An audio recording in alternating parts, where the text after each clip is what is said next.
प्रधानमंत्री रहने के बाद माँ से मोदी, माँ से मुसलमान, माँ से मुगल, माँ से मदरसा, माँ से मंगलसूत्र और अब आपने सारी हदें पार कर दी, माँ से मुजरा कह रहे हैं। मैं तो मोदी जी, मैं तो आप लोगों से हाथ जोड़ के कहना चाहता हूं, मोदी जी की सभा में गलती से ना जाना, नहीं तो माँ से माँ की गाली दे देंगे।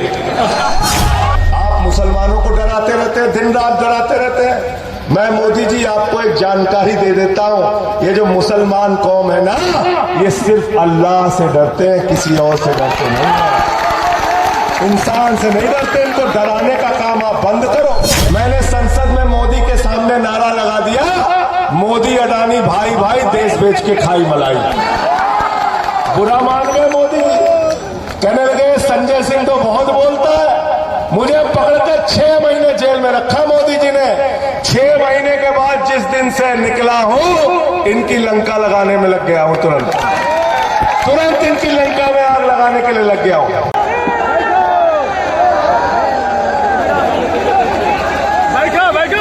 मंच पर आसीन समाजवादी पार्टी के राष्ट्रीय महासचिव, पूर्व कैबिनेट मंत्री आदरणीय शिवपाल यादव जी, इस घोसी लोकसभा क्षेत्र से आपके लोकप्रिय प्रत्याशी, आपके वोट, आपके समर्थन और आपकी दुआओं और आपके आशीर्वाद से 4 जून को इस क्षेत्र के सांसद बनने वाले राजीव राजी, मंच पर आसीन युवजन सभा के प्रदेश के अध्यक्ष भाई अरविंद गिरी जी, समाजवादी पार्टी के हमारे तमाम नेतागण, जिला अध्यक्ष जी, विधानसभा के अध्यक्ष, युवजन सभा मुलायम सिंह यूथ ब्रिगेड लोहिया के सभी पदाधिकारीगण, हमारे साथ सुल्तानपुर से चल के आए लोकसभा के वहां के प्रत्याशी शकील अहमद साहब, समाजवादी पार्टी के पूर्व सचिव प्रदेश के शशि सिंह जी, हमारे आम आदमी पार्टी पूर्वांचल के प्रदेश के अध्यक्ष भाई राजेश यादव जी, हमारे प्रभारी डॉक्टर अनुराग मिश्रा जी, पवन तिवारी जी जो काशी प्रांत के अध्यक्ष हैं, और हमारे मऊ के जिला अध्यक्ष जी, उपस्थित साथियों और दोस्तों, कहां से शुरू करें और कहां खत्म करें। वतन की जो हालत सुनाने लगेंगे तो पत्थर भी आंसू बहाने लगेंगे। वतन की जो हालत सुनाने लगेंगे तो पत्थर भी आंसू बहाने लगेंगे। अगर भीड़ में खो गई आदमियत तो उसे ढूंढने में जमाने लगेंगे। आदमियत का, इंसानियत का, मानवता का कत्ल किया जा रहा है। कभी हिंदू मुसलमान करते हैं, कभी हिंदू सिख करते हैं, कभी हिंदू ईसाई करते हैं, और जब तीनों का झगड़ा समाप्त कर लेते हैं तो हिंदू को हिंदू से झगड़ा कराते हैं, जाट को गैर जाट से झगड़ा कराते हैं, मराठा को गैर मराठा से झगड़ा कराते हैं। तो इसलिए मैंने भारतीय जनता पार्टी का नाम बदल के भारतीय झगड़ा पार्टी कर दिया। भारतीय झगड़ा पार्टी। मोदी जी, मुझे अफसोस है, पीड़ा है इस बात की कि 10 साल आप इस देश के प्रधानमंत्री रहे, रोजगार कितना दिया ये नहीं बताते, महंगाई कितनी कम की नहीं बताते, काला धन कितना लाया नहीं बताते, 15 लाख क्यों नहीं दिया नहीं बताते, पक्के मकान क्यों नहीं दिया नहीं बताते, रुपया कमजोर क्यों हुआ नहीं बताते। आप 10 साल देश के प्रधानमंत्री रहने के बाद माँ से मोदी, माँ से मुसलमान, माँ से मुगल, माँ से मदरसा, माँ से मंगलसूत्र और अब आपने सारी हदें पार कर दी, माँ से मुजरा कह रहे हैं। मैं तो मोदी जी, मैं तो आप लोगों से हाथ जोड़ के कहना चाहता हूं, मोदी जी की सभा में गलती से ना जाना, नहीं तो माँ से माँ की गाली दे देंगे।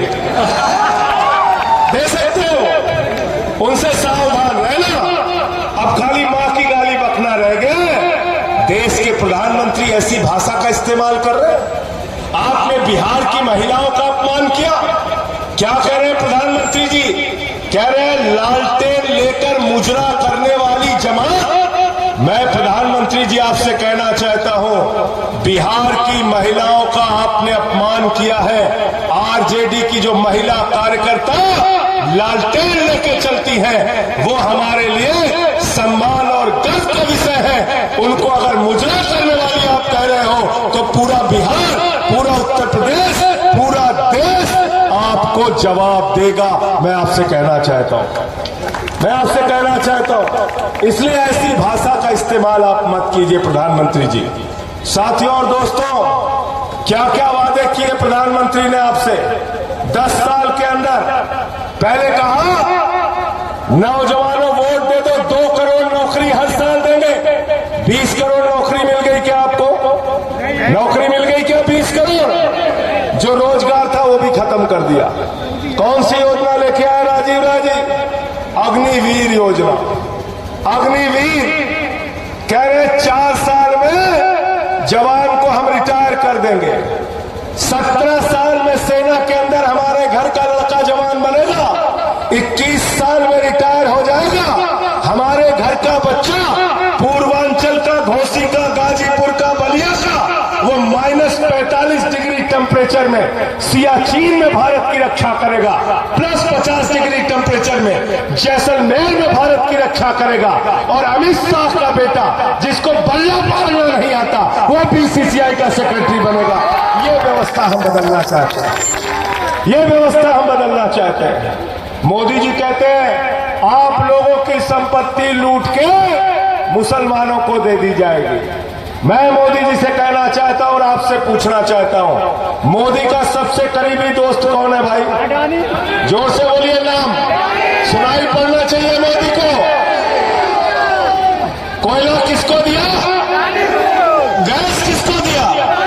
जोर से बोलिए भाई, लगना चाहिए कि आपकी आवाज में दम है।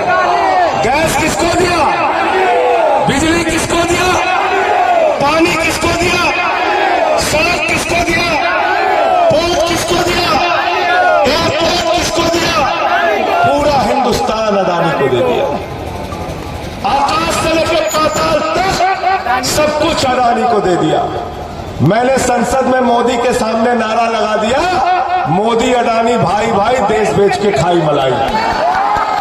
बुरा मान गए मोदी, कहने लगे संजय सिंह तो बहुत बोलता है। मुझे पकड़कर 6 महीने जेल में रखा मोदी जी ने। 6 महीने के बाद जिस दिन से निकला हूं, इनकी लंका लगाने में लग गया हूं। तुरंत इनकी लंका में आग लगाने के लिए लग गया हूं।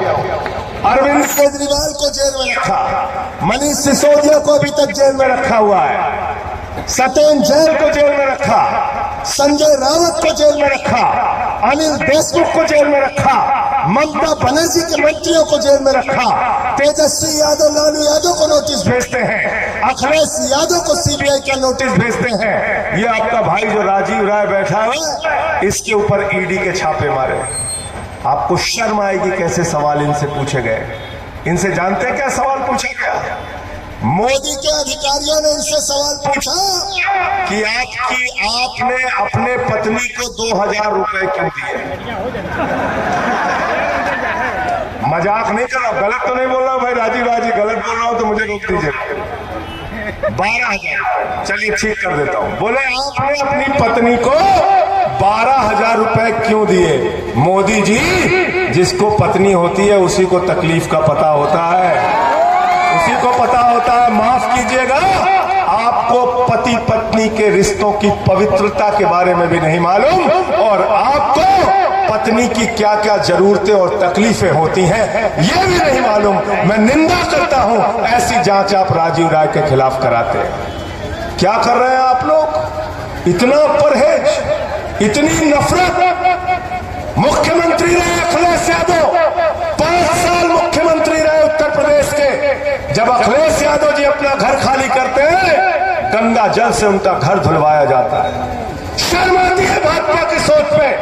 अभी कन्नौज के अंदर अपनी पत्नी के साथ अखिलेश यादव मंदिर की पूजा करने चले गए, मंदिर को गंगा जल से धुलवाया गया। मैं आप लोगों से कहना चाहता हूं, जो लोग इस तरह से नफरत करते हैं, भेदभाव करते हैं, दुर्भावना रखते हैं, जिन्होंने देश के राष्ट्र राष्ट्रपति रामनाथ कोविंद को राम मंदिर के शिलान्यास में नहीं बुलाया, जिन्होंने श्रीमती द्रौपदी मुर्मू को राम मंदिर के उद्घाटन में नहीं बुलाया, जो अखिलेश यादव का अपमान करते हैं, जो भेदभाव करते हैं, जो नफरत करते हैं, उनको अपने वोट की ताकत से आपको जवाब देना है। बोलो तैयार हो आप लोग?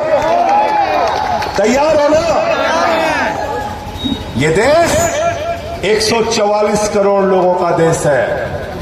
ये देश किसी एक जाति का नहीं है, किसी एक धर्म का नहीं है। ये देश हिंदू का भी है, मुसलमान का भी है, सिख का भी है, ईसाई का भी है, अगले का भी है, पिछड़े का भी है, दलित का भी है, सवर्ण का भी है। जो लोग भेदभाव करेंगे उनकी राजनीति को हम लोग खत्म करने का काम करेंगे, मिलकर खत्म करने का काम करेंगे। नफरत की बुनियाद पर दुनिया का कोई मुल्क आगे नहीं जा सकता। मोहब्बत की बुनियाद पर इस देश को हमें आगे बढ़ाना है। आप मुसलमानों को डराते रहते हैं, दिन रात डराते रहते हैं। मैं मोदी जी आपको एक जानकारी दे देता हूं, ये जो मुसलमान कौम है ना, ये सिर्फ अल्लाह से डरते हैं, किसी और से डरते नहीं है। इंसान से नहीं डरते। इनको डराने का काम आप बंद करो, आप डराने का काम बंद करो इनको, और इनको इस देश का नागरिक समझो, इनको सम्मान दो। आप दिन रात इनके खिलाफ नफरत फैलाने का काम करते हैं। अरे हिंदू धर्म क्या सिखाता है? हिंदू धर्म कहता है, रामचरितमानस की चौपाई कहती है, सब नर करहि परस्पर प्रीति, सारे लोग आपस में प्यार से रहें। ये हिंदू धर्म का संदेश है। हिंदू धर्म कहता है, वसुदेव कुटुंबकम, पूरा विश्व हमारा परिवार है। हिंदू धर्म कहता है, धर्म की जय हो, अधर्म का नाश हो, प्राणियों में सद्भावना हो, विश्व का कल्याण हो। हम कहते हैं प्राणियों में सद्भावना हो, मोदी जी कहते हैं प्राणियों में दुर्भावना हो। कहते नहीं कहते? कहते हैं ना। और बड़े अद्भुत आदमी है। शिवपाल जी यहां बैठे, हमसे पत्रकारों ने पूछा, संजय सिंह जी इंडिया गठबंधन का प्रधानमंत्री कौन होगा? मैंने कहा जो भी प्रधानमंत्री होगा नाले के गैस से चाय नहीं बनवाएगा भाई। गलत तो नहीं कह रहा हूं? गलत तो नहीं कह रहा हूं? प्रधानमंत्री नाले के गैस से चाय बनवा देते हैं। लाखों लोग कोरोना में मर रहे थे, उनकी जान जा रही थी। आंकड़े आए हैं, 50 लाख से ज्यादा लोगों की जान जा चुकी है। और मोदी जी कहते थे ऑक्सीजन की जरूरत नहीं है, दवा की जरूरत नहीं है, रेमडेसिविर की जरूरत नहीं है। कोरोना ठीक करना, ताली बजाओ, थाली बजाओ, दिया जलाओ, कोरोना ठीक हो जाएगा। कहा कि नहीं कहा? पूरे देश का मूर्ख बना रखा है। मोदी जी की एक ही गारंटी है। आप पूछेंगे क्या गारंटी? मोदी जी ने कहा 2 करोड़ नौकरी देंगे, झूठ बोला। किसानों को 2 गुना आमदनी कर देंगे, झूठ बोला। महंगाई कम करेंगे, झूठ बोला। रुपया मजबूत करेंगे, झूठ बोला। पक्का मकान देंगे, झूठ बोला। काला धन लाएंगे, झूठ बोला। 15 लाख देंगे, झूठ बोला। बुलेट ट्रेन चलाएंगे, झूठ बोला। मोदी की एक ही गारंटी है, झूठ बोलने की गारंटी। और इसीलिए हमने बीजेपी का नाम रख दिया बड़का झूठा पार्टी। बड़का झूठा, बड़का झूठा पार्टी, झूठ बोलने वालों की पार्टी। साथियों और दोस्तों, आज नारा दे रहे हैं मोदी जी 400 पार, 400 पार, 400 पार। गए थे बंगाल में, कहने लगे 200 पार, 200 पार, 200 पार, आई 73 सीट। गए झारखंड में, कहने लगे 65 पार, 65 पार, 65 पार, आई 23 सीट। गए महाराष्ट्र में, कहने लगे 150 पार, 150 पार, 150 पार, आई 105 सीट। गए कर्नाटक में, कहने लगे 130 पार, 130 पार, 130 पार, आई 65 सीट। गए हरियाणा में, कहने लगे 75 पार, 75 पार, 75 पार, आई 40 सीट। गए दिल्ली में, कहने लगे 45 पार, 45 पार, 45 पार, आई 8 सीट। गए मिजोरम में, कहने लगे 21 पार, 21 पार, 21 पार, आई 1 सीट। अब करें 400 पार, 400 पार, 400 पार, जनता करे तड़ी पार, तड़ी पार, तड़ी पार। तड़ी पार करना है कि नहीं करना? बताओ, हाथ उठा के बताओ पीछे तक। अगर तड़ी पार आपको करना है तो ये जो हमारे भाई राजीव राय बैठे हैं, राज्यसभा की जिम्मेदारी हमारी है। जिम्मेदारी ठीक से निभाता हो कि नहीं भाई? बता दो तुम लोग, सर्टिफिकेट दे दो। ठीक से निभाता हो ना? परेशान रहते हैं कि नहीं? हमें कई बार मार्शल से घसीट के बाहर करवाया, मैंने कहा कराओ, सस्पेंड कराया, अभी भी सस्पेंड किए हुए हैं। मेरा दूसरा कार्यकाल शुरू हो गया, मैं हिंदुस्तान की आजादी का पहला सांसद हूं, दूसरी बार चुन के आएगा तब भी कह रहे नहीं संजय सिंह सस्पेंड रहेंगे। इतना घबराते हैं। तो हम राज्यसभा में जिम्मेदारी लेते हैं, वचन देते हैं आपको आपकी लड़ाई लड़ने की। राजीव राय जी को लोकसभा में भेज दीजिए, दोनों भाई मिलकर लड़ेंगे, आपकी लड़ाई लड़ने का काम करेंगे, आपकी लड़ाई लड़ने का काम करेंगे। और बुनकर की समस्याओं को देश के सदन में उठाने का काम आपके इस छोटे भाई ने किया है। आगे भी आपकी लड़ाई को लड़ने का काम, उस मुद्दे को सदन में उठाने का काम करेंगे। आज लाइट नहीं रहती, रोजगार चौपट है पूरी तरीके से, देश को बर्बादी की कगार पे पहुंचा दिया। आज प्रधानमंत्री जी के पास देश के लिए कोई सपना नहीं है, सिर्फ झगड़े लड़ाई कराना है, लोगों के बीच में बंटवारा करना है, लोगों को आपस में लड़ाना है। मैं आप लोगों से कहने के लिए आया हूं, अपील करने के लिए आया हूं, विनती और प्रार्थना करने के लिए आया हूं। ये अंतिम मौका है, याद रखना। अगर गलती से बीजेपी जीत गई तो इस देश के अंदर चुनाव खत्म होगा, पुतिन का मॉडल लागू होगा, किम जोंग का मॉडल लागू होगा। ये चुनाव भारत के संविधान को बचाने का चुनाव है। ये चुनाव बाबा साहब डॉक्टर भीमराव अंबेडकर के संविधान को बचाने का चुनाव है। ये चुनाव मोदी को ये बताने का चुनाव है कि ये देश बाबा साहब के संविधान से चलेगा, नरेंद्र मोदी के फरमान से नहीं चलेगा। ये देश के लोगों को तय करना है। ये चुनाव ये बताने का चुनाव है कि आरक्षण की व्यवस्था जो दलितों को, पिछड़ों को, आदिवासियों को, अल्पसंख्यकों को इस देश के अंदर मिली हुई है, वो आरक्षण की व्यवस्था हम खत्म नहीं होने देंगे। ये चुनाव, इस चुनाव को बचाने के लिए आपकी अपना वोट कीजिएगा। मैं अंत में इन्हीं लाइनों के साथ कि अमन बिक रहा है, चमन बिक रहा है, गरीबों के तन का कफन बिक रहा है, बाजारों में बहनों का तन बिक रहा है। यारों बुरा न मानो तो कह दूं, इन बेईमानों के हाथों वतन बिक रहा है, इन बेईमानों के हाथों वतन बिक रहा है।